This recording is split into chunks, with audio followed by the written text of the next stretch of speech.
Hello guys, स्वागत है class 10th के सेकंड वीडियो में। Introduction number class 2। हाँ, आपका ये डॉक्टर मनोहर रे मैथ का है। चैप्टर नंबर 1 वास्तविक संख्या अर्थात रियल नंबर। जैसा कि आप हमारा पहला इंट्रोडक्शन वीडियो देख चुके हैं, तो ये हमारा दूसरा इंट्रोडक्शन वीडियो है और आपको एक एक नंबर के लिए भी कोई परेशानी नहीं होगी आपको एग्ज़ाम में, ये मेरी पूरी गारंटी है। 100 आउट ऑफ 100 मार्क्स अब की बार आपको दिलाकर रहूँगा 2024 से 25 में। हाँ, तो पहला आपका कल आपका हुआ था क्या क्या? प्राकृतिक संख्या, पूर्ण संख्या, पूर्णांक, धनेतर पूर्णांक, ऋणोत्तर पूर्णांक, ये सब हुआ था। आज आपका भाज्य संख्या होगा। तो भाज्य संख्या को इंग्लिश में कहते हैं प्राइम नंबर। भाज्य संख्या को इंग्लिश में क्या कहते हैं? Prime number. और परिभाषा इसकी क्या है?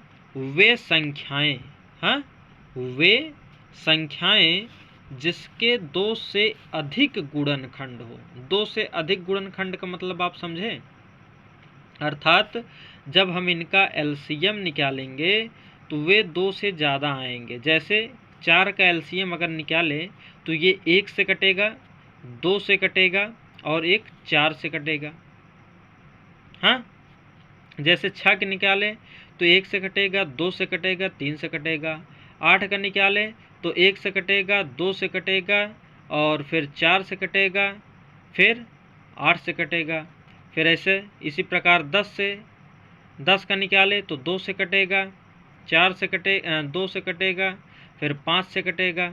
हाँ, मतलब वे संख्याएं जिनके 2 से अधिक गुणनखंड हो या 2 ही गुणनखंड हो तो वे भाज्य संख्याएं कहलाती हैं। अगर आपसे प्रश्न पूछे पेपर में कि सबसे छोटी समभाज्य संख्या कौन सी है, पेपर में क्या पूछे? सबसे छोटी समभाज्य संख्या कौन सी है, तो आप बताएंगे क्या? 4 है। क्या है? सबसे छोटी समभाज्य संख्या कौन सी है, तो आप क्या कहेंगे? 4 है। आया ना? दूसरा है आपका अभाज्य संख्या, जिसे इंग्लिश में हम लोग बोलते हैं कंपोजिट नंबर। क्या बोलते हैं? Composite number. तो इसकी परिभाषा क्या है? ये कहा है अभाज्य जिसके केवल 2 गुणनखंड हो, एक वह स्वयं हो और वह केवल 1 से कटे। हाँ, मतलब वह केवल 1 से कटना चाहिए। जो गिनती का 1 जो सबसे पहले पढ़ते हैं, 1 2 3 लिखते हैं, तो वही 1 वो केवल 1 से कटना चाहिए। और वो जो खुद एक संख्या होगी वह अपने आप से कटना चाहिए, तो उसे कहते हैं अभाज्य संख्या, अर्थात जिसके केवल 2 गुणनखंड। तो जब 1 से कटेगा और जब खुद अपने आप से कटेगा तो 2 ही संख्या होगा, तो 1 से कटेगा। हाँ, 3 देखिए, 3 जो आपका है यह भी क्या होगा? अपने आप से कटेगा और 1 से कटेगा। इसमें 2 भी शामिल है। हाँ, ये देखिए, इसमें 2 शामिल है, एक वो नहीं था, 2 था। हाँ, तो अगर आपसे अब क्या क्वेश्चन कर सकता है? ये क्वेश्चन करेगा कि ऐसी एक अभाज्य संख्या बताओ जो एक लौती सम संख्या भी है। तो देखिए, ये जो अभाज्य संख्या 2 है यह सम संख्या भी है कि नहीं? तो सम संख्या भी है। हाँ, तो प्रश्न हम लिख देते हैं, आप नोट कर लीजिएगा। तो ये है आपकी सबसे छोटी सम है। हाँ, सबसे छोटी सम अभाज्य संख्या 2 है। अब अगला है सहभाज्य संख्या। क्या? सहभाज्य संख्या, अर्थात देखिए, भाज्य का इंग्लिश क्या था? प्राइम था। क्या था? प्राइम। तो यहाँ देखिए, ये भाज्य का प्राइम आ गया और सह का को आ गया, तो को प्राइम नंबर, अर्थात जिसमें केवल हमेशा गिनती का 1 मिले। क्या मिले? 1। चाहे जो भी गिनती हो हमेशा 1 मिलना चाहिए, उसके सिवा अगर कोई भी मिला तो वो सहभाज्य संख्या नहीं होगी। और सहभाज्य संख्या पहचानने की सबसे अच्छी ट्रिक है, एक हम सम संख्या लेंगे और एक विषम संख्या लेंगे, तो हमेशा आपको सहभाज्य संख्या ही प्राप्त होगा। देखिए, ये 2 सम है, ये 3 विषम है, तो इसमें देखिए 1, ये जो आपका 1 दिखाई दे रहा है ना, यही आपका क्या है, सहअभाज्य संख्या है। क्या है, सहअभाज्य संख्या। इसमें देखिए ये 4 एक सम संख्या है, 5 एक विषम है, तो इसमें देखिए ये केवल 1 ही मिल रहा है। हाँ, ये देखिए यहाँ पर 10 सम है, 11 विषम है, तो इसमें भी देखिए आपको केवल 1 ही मिल रहा है। तो सहअभाज्य संख्या आपका क्लियर हो गया होगा कि वे संख्या जिसमें केवल 1 ही हो वही होता है सहअभाज्य। आइए सम संख्या देखते हैं, जिसे इंग्लिश में कहते हैं इवन नंबर। देखिए इसमें भी 2 अक्षर है, तो ये भी 4 अक्षर है, क्योंकि ये भी 2 है तो अर्थात सम संख्या से कहते हैं, और ये 4 लेटर का है तो ये भी सम। तो इसकी इंग्लिश इसी प्रकार से याद होगा, तो सम इवन, इवन सम, सम इवन, इवन सम, सम इवन, इवन सम। तो वे संख्या जो 2 से पूर्णतः विभाजित हैं, अर्थात शेषफल हमेशा क्या आना चाहिए, 0। 2 से भाग देने पर शेषफल हमेशा क्या होना चाहिए, 0। तो उसे कहते हैं इवन नंबर, अर्थात सम संख्या। क्या, 2 से भाग देने पर हमेशा शेषफल क्या बचना चाहिए, 0, तो उसे कहते हैं इवन नंबर, अर्थात सम संख्या। जैसे 2, 4, 6, 8, 10, 14, इसमें 2 से भाग देंगे तो ये पूर्णतः शेषफल 0 बचेगा। लास्ट आपका है विषम संख्या, जिसे कहते हैं ऑड नंबर। देखिए विषम का हिंदी भी 3 अक्षर से है, तो इसका अंग्रेजी भी आपका 3 ही अक्षर से है, ऑड, ODD। तो ये भी विषम, ये भी विषम, अर्थात विषम, ऑड विषम, विषम ऑड, ऑड विषम, विषम ऑड। तो वे संख्याएं जो 2 से पूर्णतः विभाजित ना हो, अर्थात शेषफल आपका कुछ न कुछ जरूर बचे। क्या, शेषफल आपका कुछ न कुछ जरूर बचे, 0 को छोड़कर, 0 को छोड़कर शेषफल कुछ न कुछ जरूर बचे, तो उसे कहते हैं विषम संख्या। अर्थात देखिए एग्जाम्पल 3, 5, 7, 9, 11, 13, 15, 17, 19, 21, ऐसे ऐसे। हाँ, तो इसी पर मैं वीडियो को क्या करता हूँ, समाप्त नहीं करता हूँ, परिमेय संख्या भी देख लेता हूँ। हाँ, देखिए आइए देखते हैं दोस्तों परिमेय संख्या। तो परिमेय संख्या कहते किसे हैं, जैसा कि आप कक्षा 6, 7, 8 से पढ़ते चले आ रहे हैं, 9 में भी पढ़ा है, तो 10 में एक बार फिर पढ़ लीजिए। हाँ, आपका रिवीजन और कभी भी भूलेगा नहीं, ये तो 100% गारंटी। तो देखिए परिमेय संख्या, इंग्लिश का क्या है इसका, रेशनल नंबर। ये थोड़ा मिस्टेक हो गया है, क्या लिखे हैं, रेशन लिख दिए हैं। हाँ, तो इसकी इंग्लिश होती है क्या, रेशनल, RATIONAL, रेशनल नंबर। क्या होता है, रेशनल नंबर। तो जिसे हम P/Q के रूप में, किसे, P/Q, अर्थात अंश हर, ऊपर वाले को क्या कहते हैं, अंश, और अंश को इंग्लिश में कहते हैं न्यूमरेटर, और नीचे वाले को कहते हैं हर, और हर को इंग्लिश में कहते हैं डिनोमिनेटर।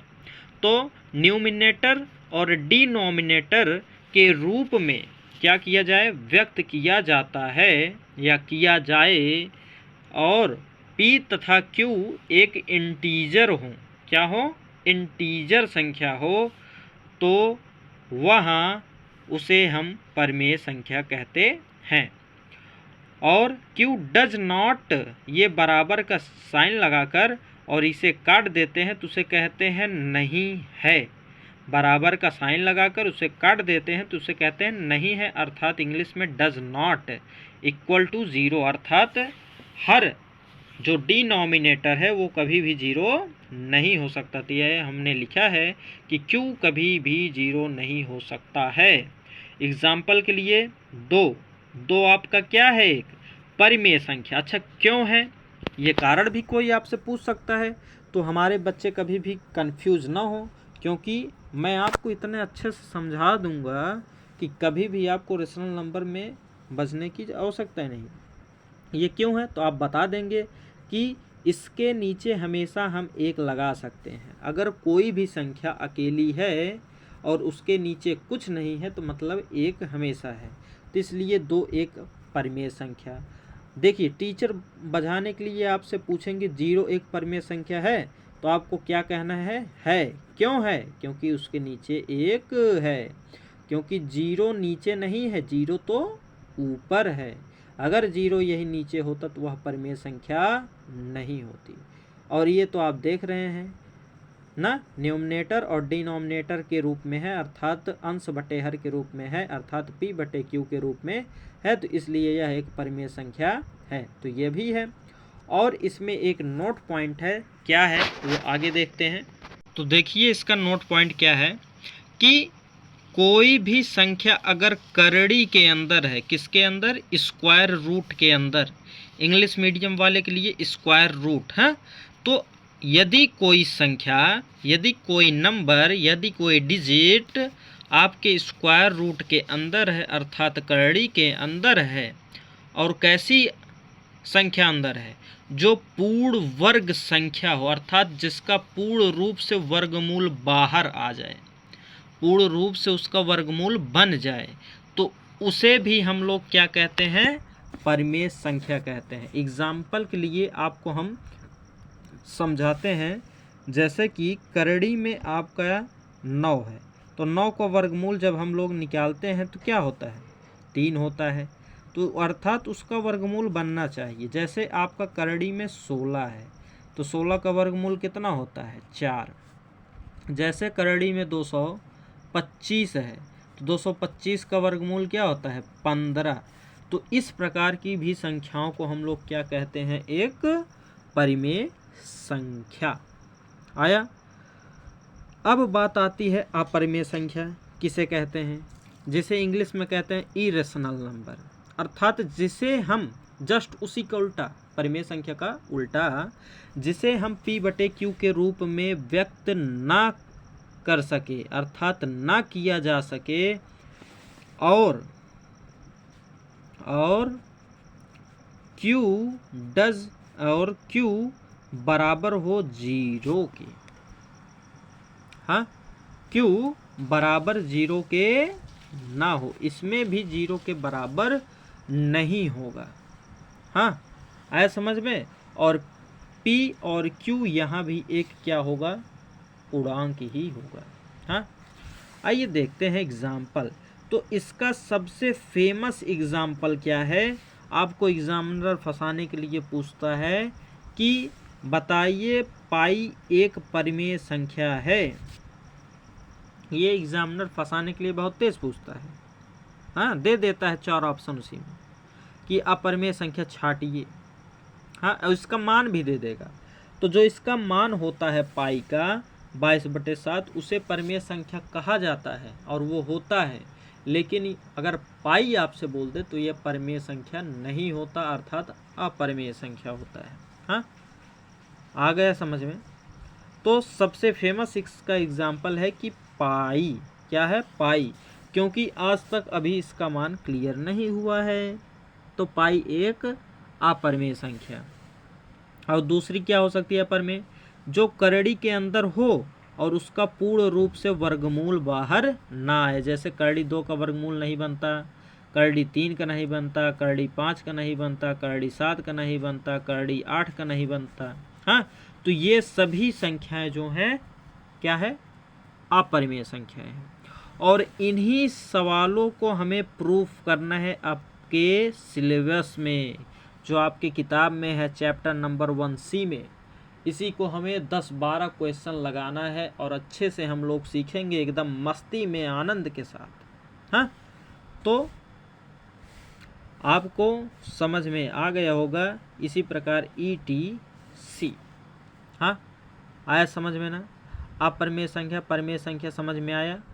अब परिमेय और अपरिमेय दोनों मिल करके वास्तविक संख्या को जन्म देते हैं, जो कि आपका चैप्टर पहला है।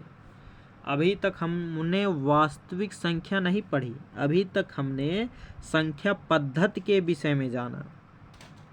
अब परिमेय तथा अपरिमेय दोनों मिल करके वास्तविक संख्या का निर्माण करते हैं।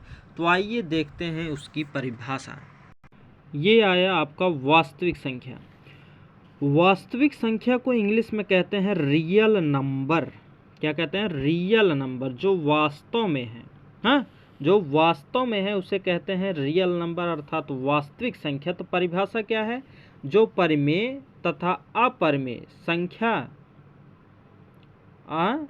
क्या हो? जो परिमेय तथा अपरिमेय संख्या दोनों हो।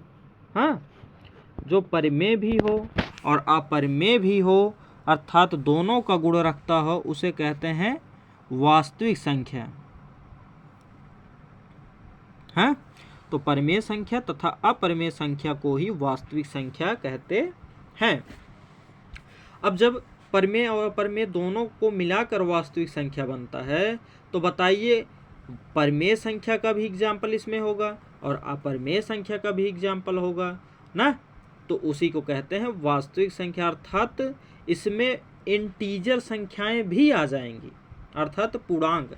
अगर आपसे क्वेश्चन पूछे कि क्या सभी वास्तविक संख्या को हम लोग पूर्णांक संख्या भी कह सकते हैं, तो आपका आंसर क्या आना चाहिए? हाँ, क्योंकि इसमें जीरो भी शामिल है और गिनती भी शामिल है, बटे में भी शामिल है, करड़ी में भी शामिल है, सब चीज़ें शामिल हैं।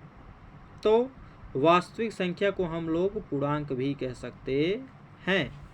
हाँ, तो देखिए 3/4 ये परिमेय है, 0 ये भी परिमेय है और पूर्णांक भी है। 16 आपका 4 वर्गमूल बनेगा तो ये भी परिमेय, यह भी परिमेय, या अपरिमेय, यह अपरिमेय, यह परिमेय। ये देखिए पाई अपरिमेय, तो ये सभी परिमेय है, अपरिमेय भी है, तो इसलिए इसे वास्तविक संख्या कहा जाता है। तो आई होप दोस्तों आपको इतना अच्छे से समझ में आ गया होगा। मिलते हैं अपने नेक्स्ट इंट्रोडक्शन वीडियो के साथ चैप्टर 1 के क्लास नंबर 3 के साथ। तब तक के लिए धन्यवाद।